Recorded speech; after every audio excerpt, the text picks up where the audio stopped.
میں آپ کو اشور کر رہا ہوں کہ کوئی کمٹمنٹ، کوئی فیصلہ ایسا نہیں ہوا جو اس سے بیانڈ ہو. یہ اسپیکولیشن جو ہوئی ہے یہ بالکل غلط ہے، غلطی پہ مبنی ہے. آج کچھ اخبارات میں بھی اس پہ لکھ دیا گیا ہے، اور میں آپ سے گزارش کروں گا، یہ پاکستان کا بہت حساس ایشو ہے. اس کے اوپر حقائق رپورٹ کیجئے، اور ہمیں قوم سے کچھ چھپانے کی ضرورت نہیں ہے. اس پہ پاکستان کی حکومت،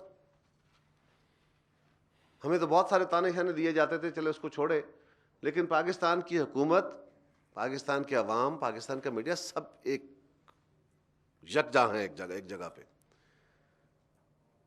اور پارلیمانی قرارداد کے تحت مذاکرات کر کے اس کی گائیڈنس کی روشنی میں ہم نے آگے بڑھنا ہے. ہم ایک ذمہ دار قوم ہے، ہم ایک باوقار قوم ہے. ہم اپنے قومی وقار کا کوئی سمجھوتا نہیں کریں گے، لیکن ہم کسی غیر ذمہ داری کا بھی بیہیویئر جو ہے اس سے وہ بھی ہم سے توقع نہیں کی جانی چاہیے کہ ہم کوئی غیر ذمہ دارانہ رویہ اختیار کریں گے.